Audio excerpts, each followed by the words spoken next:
사랑의 하나님 아버지, 오늘도 예레미야서를 읽습니다. 우리에게 깨달음을 주시고 말씀을 통해서 우리가 마음이 새로워지도록 축복해 주시옵소서. 예수님 이름으로 기도합니다. 아멘. 5월 2일입니다. 예레미야서 26장 16절부터 24절의 말씀입니다. 오늘은 이제 이스라엘 마지막 때입니다. 북왕국 이스라엘이 망한 다음에 약 한 130년쯤 지나서 남왕국 유다도 멸망하게 됩니다.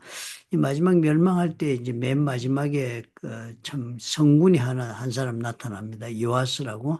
그런데 그 요아스 왕이 나라를 정말 하나님 앞으로 새로 돌리고 했는데 너무 때가 늦었어요. 이미 너무 늦었기 때문에 본인이 그렇게 정말 성전을 다시 수축을 하고 율법서를 다시 백성들에게 가르치고 요구하고 이렇게 모든 그 하나님에 대한 관계를 새롭게 하고자 했지만 하나님은 이미 그 때가 지나 심판하시기로 모든 계획을 진행하신 중이었기 때문에 너무 늦게 요아스가 등장한 것이나 다름없어. 요아스는 하나님이 일찍 데려갑니다. 이 멸망의 고통을 보지 않게 해주시려고 일찍 전사하게 해가지고 데려갔습니다. 그리고 그 아들 여호야긴을 세웠더니 마침 그때 전사하게 된 이유가 애굽이 그 에집트죠. 애굽이 북쪽으로 올라가서 북쪽에서 새롭게 신흥왕국으로 일어나고 있는 바빌론과 아수르가 서로 전쟁을 벌일 때 아수르를 지원하기 위해서 애굽이 올라갔습니다. 바빌론이 더 강해지는 것을 막으려고.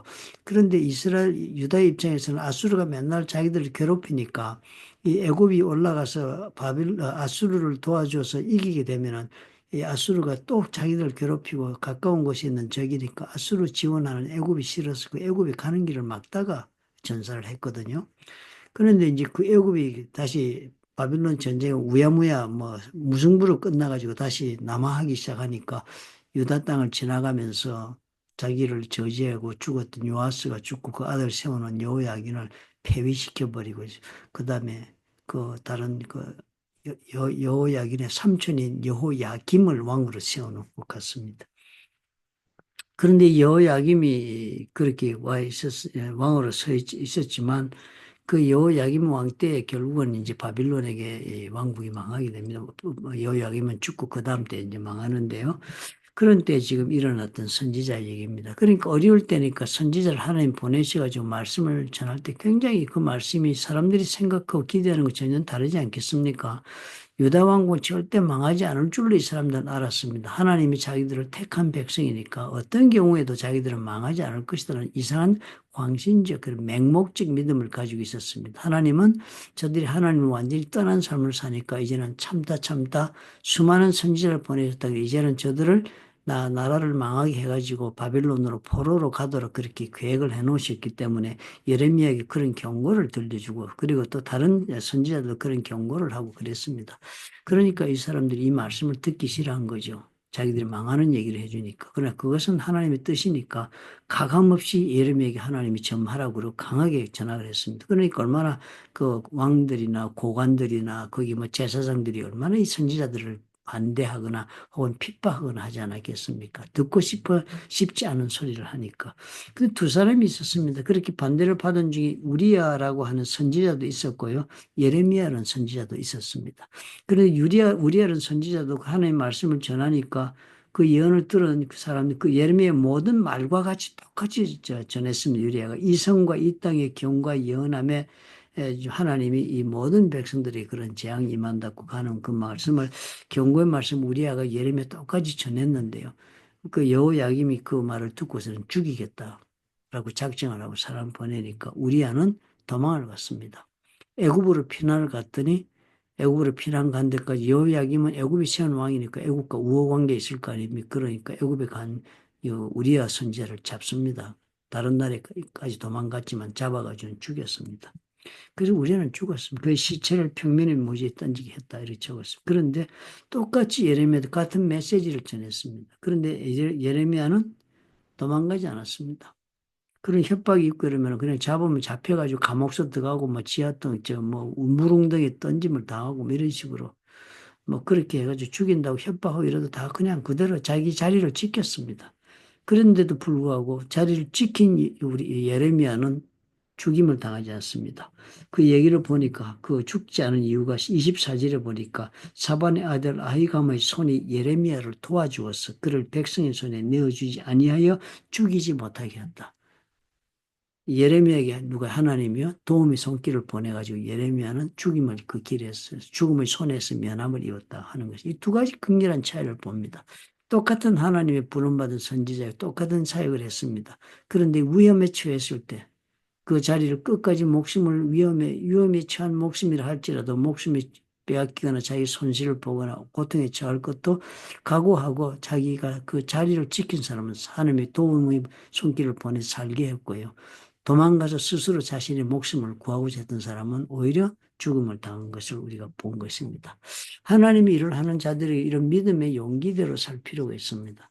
우리는 하나님의 말씀대로 살다가 물러설 때가 많잖아요. 저항이 많으니까 타협해버리고 그냥 세상 사람들에게서 그 하나님 말씀을 전하는 일도 포기하고 하나님의 말씀대로 내가 사는 것을 포기해버릴 때가 많습니다.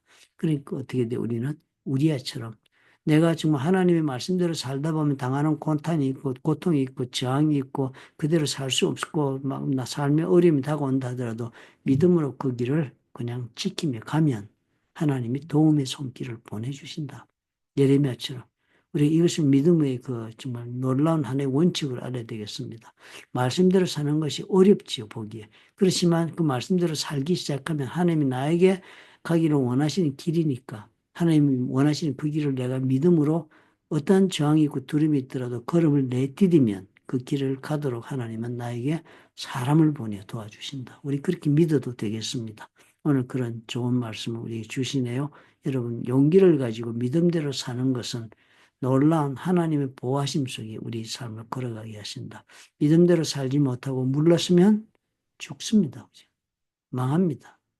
사탄의 세력들이 그냥 얼마든지 농락하는 그런 일이 벌어질 것입니다. 그럼 우리 용기를 가지고 우리 걸어가도록 합시다. 사랑이 많으시고 좋으신 하나님 감사합니다.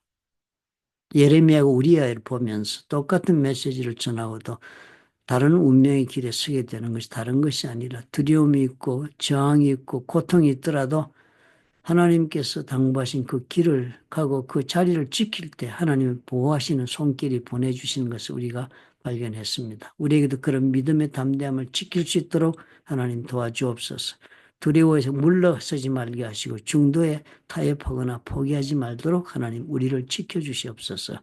예수님 이름으로 기도합니다. 아멘.